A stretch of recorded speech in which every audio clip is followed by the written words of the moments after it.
बहुत स्वागत, आप देख रहे हैं कहानी कुर्सी की। मैं हूं सौरभ, आपके साथ स्टूडियो में हर्षवर्धन त्रिपाठी जी, विजय त्रिवेदी जी, राहुल महाजन जी और समीर चौगांवकर जी मौजूद हैं। सभी बिहार के बांकीपुर उपचुनाव की टीस तो बीजेपी को बहुत भी महसूस हो ही रही होगी, लेकिन इसके असर भी बड़े देर तक महसूस होंगे। अब देखिए, कल नीतीश कुमार यहाँ दिल्ली में थे, उनकी प्रधानमंत्री से मुलाकात हुई तो लोगों ने जोड़ा कि भाई इसी सिलसिले में बात हुई होगी, हुई हो चाहे ना हुई हो, लेकिन नीतीश कुमार सुर्खियों में आ गए हैं। अब लोग ये कह रहे हैं कि साहब नीतीश कुमार याद आ रहे हैं लोगों को, कि नीतीश कुमार को बीजेपी ने रिटायरमेंट में भेज दिया, उनकी जगह सम्राट चौधरी को मुख्यमंत्री बना दिया। लोगों को ये ठीक नहीं लग रहा है। लोगों को लगता है कि नीतीश कुमार जैसा ही कोई, मतलब उनसे जैसा तो नहीं हो सकता, लेकिन ना कोई मतलब वैसा कोई प्रभावी व्यक्तित्व होना चाहिए था।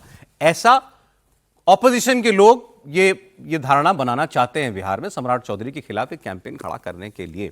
हालांकि आपको मैं बता दूं कि जो कल मीटिंग हुई थी प्रधानमंत्री मोदी के साथ, जेडीयू के नेताओं ने इस मुलाकात को बिल्कुल एक औपचारिक मुलाकात करार दिया है और हमें भी ये बताया गया कि जब से वो राज्यसभा के मेंबर बने हैं उनकी प्रधानमंत्री से दिल्ली में मुलाकात नहीं हुई थी, इसीलिए ये मीटिंग हुई।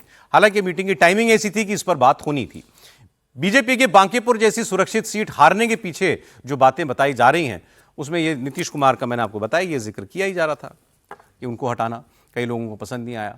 अब कई लोग कह रहे हैं कि सम्राट चौधरी पब्लिक से उस तरीके से कनेक्ट नहीं कर पा रहे हैं जैसे नीतीश कुमार करते थे। बीजेपी से सवर्ण वोटर नाराज हैं, ये भी बताएगी वजह। बीजेपी या सहयोगी दलों के शीर्ष नेता अभी भी इस बारे में कुछ बोल नहीं रहे।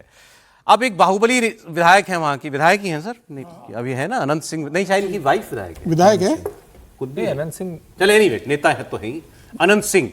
और जेडीयू में विधायक है सर जी, अच्छा ठीक है, और जेडीयू के साथ है। तो इन्होंने नीतीश कुमार के पक्ष में बयान दिया। अनंत सिंह ने कहा कि नीतीश को हटाने से लोगों में नाराजगी है और बांकीपुर की हार इसी वजह से हुई है, चाहे कोई माने या न माने। हार के कारण यह है कि नीतीश जी के हटाया गया, हटे नहीं, हटाया गया। जनता का यह है, हम लोग बनाए वोट देके नीतीश जी पर मुख्यमंत्री, और वो अभी बीच में हटा देता है।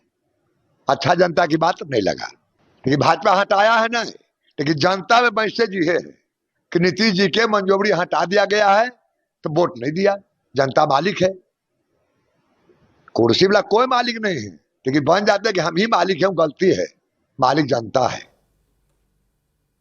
समीर जी जो बात ये कह रहे हैं, और जैसे उन्होंने कहा कि नीतीश जी हटे नहीं, हटाए गए हैं, ये तो ये कह रहे हैं या इनसे कहलवाई गई है? नहीं, अनंत कुमार तो क्या मन के मालिक है, उनको कौन कहने वाला है, वो तो जो मन में आता है बोल देते हैं। लेकिन उन्होंने जो बात उनको लगा होगा वो कहा। श्याम रजक ने भी ये बात कहा, जो जदयू के नेता है श्याम रजक, उन्होंने कहा दलितों के वोट नहीं मिले, क्योंकि नीतीश कुमार को जिस तरीके से हटा दिया गया तो दलितों ने वोट नहीं किया, नाराजगी है। जेडीयू का कैडर समर्थन में शायद नहीं आया होगा, ये श्याम रजक भी बोल रहे हैं वहाँ पर। उनके प्रदेश अध्यक्ष विश्वास कह रहे हैं कि हम विश्लेषण करेंगे हार का, लेकिन हो सकता है कहीं कोई जनता की नाराजगी रही होगी। मतलब उनके विधायक, प्रदेश अध्यक्ष और तमाम लोग इस संकेतों में कहने की कोशिश कर रहे हैं कि भाई अनंत सिंह ने तो सीधा कह दिया, बाकी लोग संकेतों में कह रहे हैं कि जो नीतीश कुमार के साथ किया उसकी नाराजगी का खामियाजा भारतीय जनता पार्टी को भुगतना पड़ा है।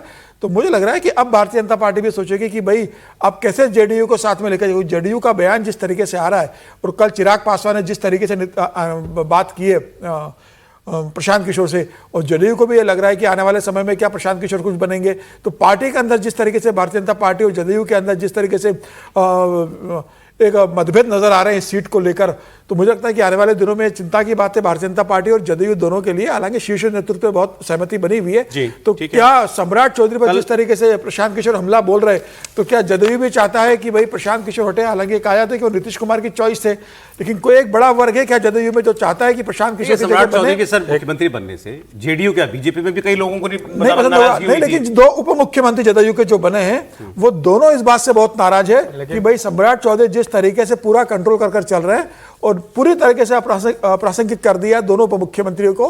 तो मुझे लग रहा है कहीं कहीं सत्ता की, वो पहले प्रदेश अध्यक्ष थे, उसके बाद उप मुख्यमंत्री भी थे सम्राट चौधरी, ऐसे एकाएक नहीं बन गए। उनका एलिवेशन लगातार ग्रेजुअल एलिवेशन हुआ। एक बात, मैं कल एक और देश के जाने माने सेफोलॉजिस्ट को सुन रहा था, नाम नहीं लेता चलिए, और आप सभी लोग जानते पहचानते हैं, मित्र लोग हैं सभी के। वो उन्होंने कहा कि भाई ये बड़ी भूल कर रहे हैं सभी लोग, ये कह के कि ये ब्राह्मण नाराज हो गए तो इसलिए वोट चला गया, तो कोई और वजह, नीतीश कुमार की कोई वजह। 3 साल चप्पल घिसी है प्रशांत किशोर ने, बिल्कुल बिहार में गांव गांव घूम के। वो असेंबली इलेक्शन में उनको कुछ नहीं मिला था, ये बात ठीक है, लेकिन वो खुद इलेक्शन लड़े भी नहीं थे, खुद नहीं लड़े थे, पहली बार खुद इलेक्शन लड़े हैं। अच्छा, बीजेपी का वोटर नाराज है, बीजेपी का वोटर चला गया, आरजेडी का वोटर क्यों चला गया, कांग्रेस का वोटर क्यों चला गया, वो क्यों चला गया प्रशांत किशोर के पास? इसका भी तो जवाब हम लोगों को ढूंढना चाहिए। सर बिल्कुल ये दुरुस्त बात है। पहली बात तो ये कि प्रशांत किशोर ने कोई कसर नहीं छोड़ी और हम लोग समय समय पर आलोचना भी करते रहे हैं, लेकिन प्रशांत किशोर जिस तरह से टिक कर लड़ा है वो आदमी, तो उसका परिणाम है। लेकिन फिर मैं कह रहा हूं, दाएं बाएं अगर जाएगा तो भारतीय जनता पार्टी का बड़ा नुकसान होगा। नीतीश कुमार, इतना ही उनका ब्रांड वैल्यू थी तो 15 में जब लालू जी और नीतीश जी दोनों थे तो काहे को भाजपा सीट जीत गई? नीतीश जी का वहां वोटर है क्या कोई? मतलब किसी चीज का कोई तुक ताल होता है। अच्छा, आनंद सिंह क्या है तो कुछ बोलते रहते हैं, भाई बाहुबली हैं, जेल से चुनाव जीत जाते हैं, अपना चलता है, माहौल बढ़िया है, बिहार में ऐसे बहुत से नेता हैं तो अपना बोल देते हैं कुछ न कुछ। मूल बात यह है कि प्रशांत किशोर की जबरदस्त मेहनत और भारतीय जनता पार्टी का अपने मतदाताओं को वो भी दे ही देंगे, वो भी रहा होगा। हाँ, दे ही देंगे। Taken for granted. बस एक लाइन की बात है। समीर जरा दतिया का भी बता दीजिए ना, वहां क्या कर रहे हैं? अब वहां कोई एक्शन हो रहा है? सुन रहे हैं वहां सारी दतिया जिला कार्यकारिणी पूरी भंग कर दी गई है। सब लोगों को कल रात को जब बैठक हुई सीएम हाउस पर और उस पर विचार विमर्श हुआ और ये तय हुआ कि भाई वहां पर भितरघात हुआ, भितरघात की गाड़ी वहां पर हार हुई है और उसके बाद पूरी जिला कार्यकारिणी को फिलहाल वहां से भंग कर दिया गया। ये क्या करेंगे आगे जाके? हम नरोत्तम मिश्रा नहीं, नरोत्तम मिश्रा तो जिला कार्यकारिणी में नहीं थे भाई, उनके लोगों को सबको हटा दिया गया। हालांकि कल नरोत्तम मिश्रा जो आशुतोष तिवारी जो चुनाव हारे उसके घर गए, उसके घर पर उन्होंने सांत्वना दी और बहुत लंबा चौड़ा ट्विटर पे पोस्ट किया। यही फोटो जो चल रहा है उनके घर पर है, आशुतोष तिवारी के घर का फोटो है ये। और यहाँ पर जाकर नरोत्तम मिश्रा ने बहुत कहा है कि वो मेरे अनुज छोटे भाई है, 25 साल मेरा पारिवारिक रिश्ता है, एक चुनाव हारे भविष्य में जीतेंगे, वेलकम टू द क्लब भी कहा। बिल्कुल बिल्कुल सब कहा कि पार्टी की विचारधारा पहले, हम सब समर्पित लोग हैं। लेकिन मुझे लगता है कि नरोत्तम मिश्रा को जो संदेश देना था उन्होंने वो दे दिया है। अब पार्टी आगे क्या करेगी? क्या नरोत्तम मिश्रा को कारण नोटिस बता? पंजाब की बात कर लेते हैं। हाँ हाँ, हर्ष जी भी कर रहे। राजस्थान में एक कहावत चलती है कि, मतलब मैं उसको बहुत ही खराब मानता हूँ वैसे, लेकिन वो एक कहावत चलती है कि विधवा महिला जो होती है उसके पैर नहीं छूने के लिए कहा जाता है। क्यों? क्योंकि विधवा जब पैर छुएगी, मतलब उसके पैर छुएंगे तो माना जाता है कि वो आशीर्वाद देगी, तू भी मेरी जैसी हो जा। नहीं, ऐसे मुझे ऐसे ही याद आया, वेलकम टू द क्लब। क्या आपने अंग्रेजी में कुछ बोला था? ठीक है। पंजाब की बात करते हैं। पंजाब में रोज नया पोस्टर जारी होता है, पंजाब में रोज नए हंगामे की तस्वीर आती है कांग्रेस पार्टी की। अब ये गुटबाजी फजिल्का में एक बार फिर से नजर आई है। पंजाब के प्रभारी भूपेश बघेल, कांग्रेस के प्रभारी, वो उनका विरोध हुआ। ये देखिए, ये चंडीगढ़ की तस्वीर इस वक्त मैं आपको दिखा रहा हूं। कांग्रेस पार्टी के कार्यकर्ता विरोध कर रहे हैं भगवंत मान सरकार का पेपर लीक के मुद्दे पर। जबरदस्त विरोध प्रदर्शन हो रहा है। कांग्रेस सड़क पर भी विरोध कर रही है और अंदर कमरे के अंदर अपने नेताओं का विरोध कर रही है।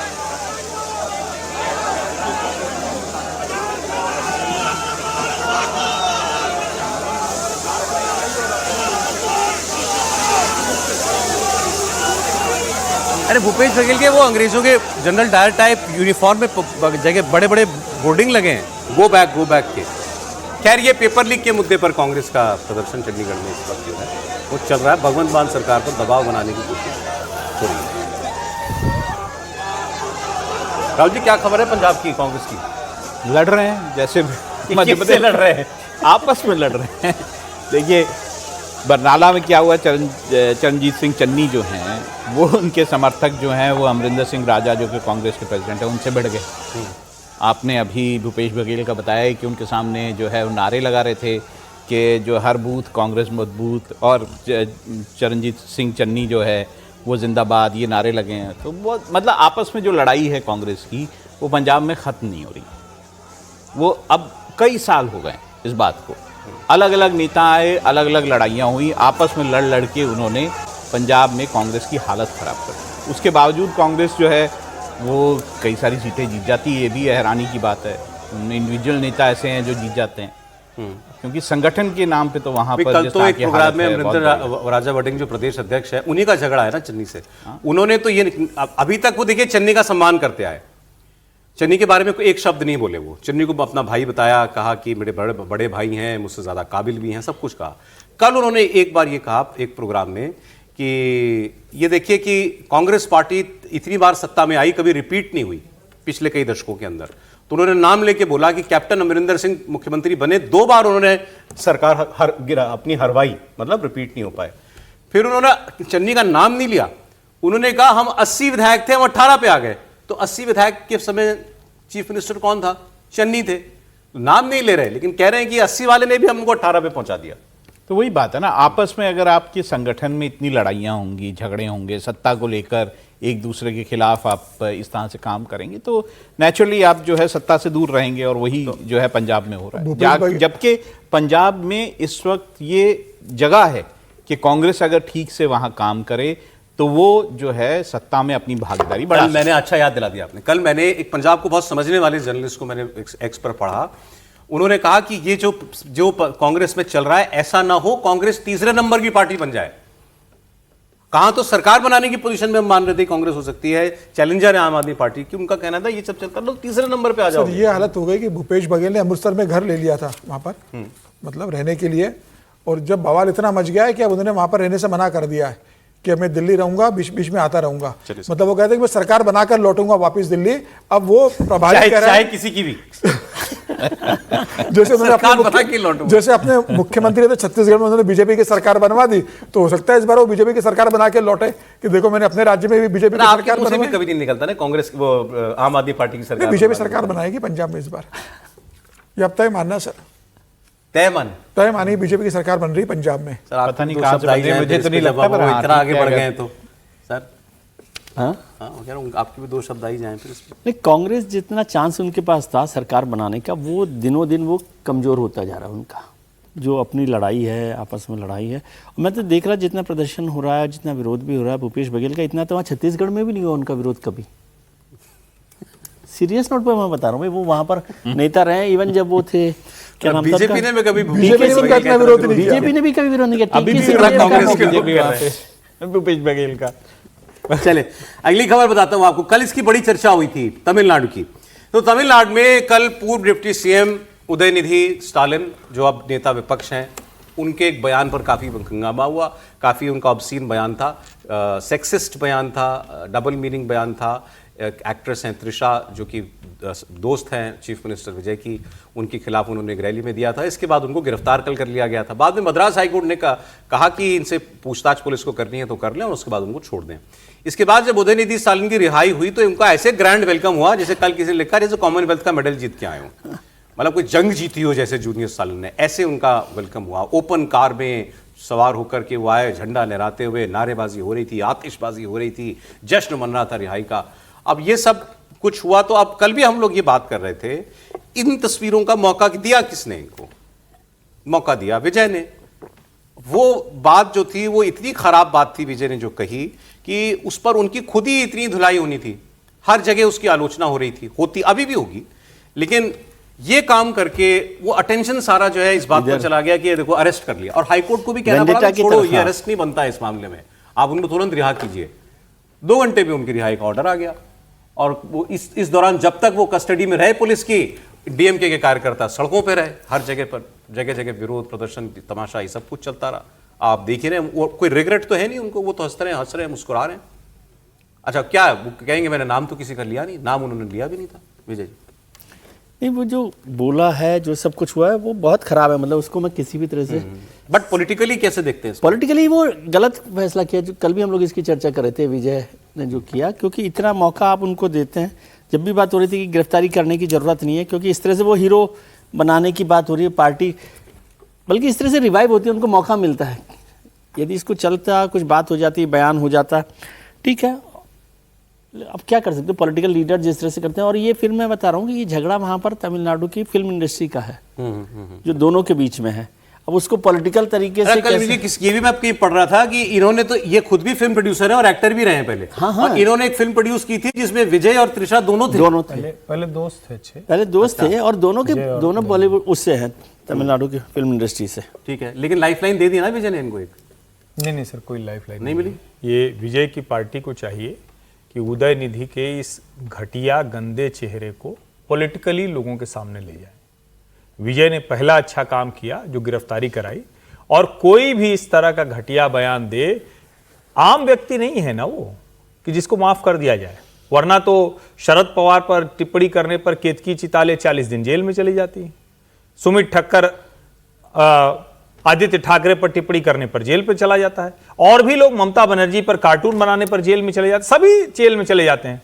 इनको तो जमानत भी मिल गई मद्रास हाई कोर्ट से कोर्ट ने कह दिया ना 2 घंटे में करिए छोड़ दो। मैं इसीलिए तो कह रहा हूं। लेकिन अब इसको विजय को और उनकी पार्टी को, चूंकि वो है क्या कि एक क्या कहेंगे करिश्मा, उस तरह से वो आ गए हैं पॉलिटिकल लीडरशिप के तौर पर। अब विजय की पार्टी को बिहेव करना चाहिए। टीवी के को, उदय निधि के इस चेहरे को घर घर तक ले जाना चाहिए, विशेष करके महिलाओं के बीच में, कि एक व्यक्ति सार्वजनिक तौर पर किसी महिला के लिए इस तरह की टिप्पणी करता है। और मैं फिर कह रहा हूं, विजय ने जो किया, उनकी पुलिस ने जो किया, वो बिल्कुल दुरुस्त काम किया। पिताजी की सरकार नहीं थी तो पुलिस उठा ले गई। रिजल्ट की बात कर रहा हूँ। नहीं, आप ठीक कह रहे हैं। मैं पॉलिटिकल रिजल्ट की बात कर रहा हूँ। मैं तो कह रहा हूँ जो उसने कहा वो बहुत खराब किया। पॉलिटिकली यही होता है। लेकिन क्या कोई गंदा बोल के, कोई अपराधी होके, कोई गलत काम करके और उसकी गिरफ्तारी हो और वो अपने समर्थकों के साथ निकल आए, सपोर्ट हम नहीं कर रहे हैं। मैं समझ रहा हूं, लेकिन उसको ये कहा जाए कि उसको पॉलिटिकल एक नए सिरे से उसको जीवन मिल गया है, तो इसको भी ध्वस्त करने की जरूरत है। चलें तो ठीक है सर, आगे बढ़ते हैं। अगली खबर, मेरे आपको ख्याल बड़ी खबर से बताता हूं। इसमें एक बात है, मैं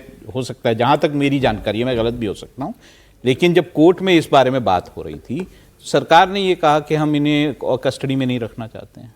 तो क्या मतलब हो सकता है कि विजय जो है इसको पॉलिटिकली लड़ना चाहते हो ठीक से? नहीं तो फिर आपने डिटेन क्यों किया था? डिटेन तो देखिए मैसेज एक बार के लिए- आपने एक मैसेज मैसेज के किया लिए कि कर इस दिया तरह की होगा। बातें आप नहीं कर सकते हैं, लेकिन देखिए इसकी लड़ाई जो है वो पॉलिटिकली ही हो सकती है इस तरह की बातों से। एक्टिविटी आगे बढ़ते हैं। कल एक बड़ी दुर्घटना हुई है मिडिल ईस्ट में, जो महायुद्ध चल रहा है उसमें भारत के हवाले से एक बड़ी खबर है। यमन में एक भारतीय जहाज पर हमला हुआ, जहाज डूब गया। जहाज में सवार 13 भारतीयों समेत 14 नाविकों को बचा लिया गया।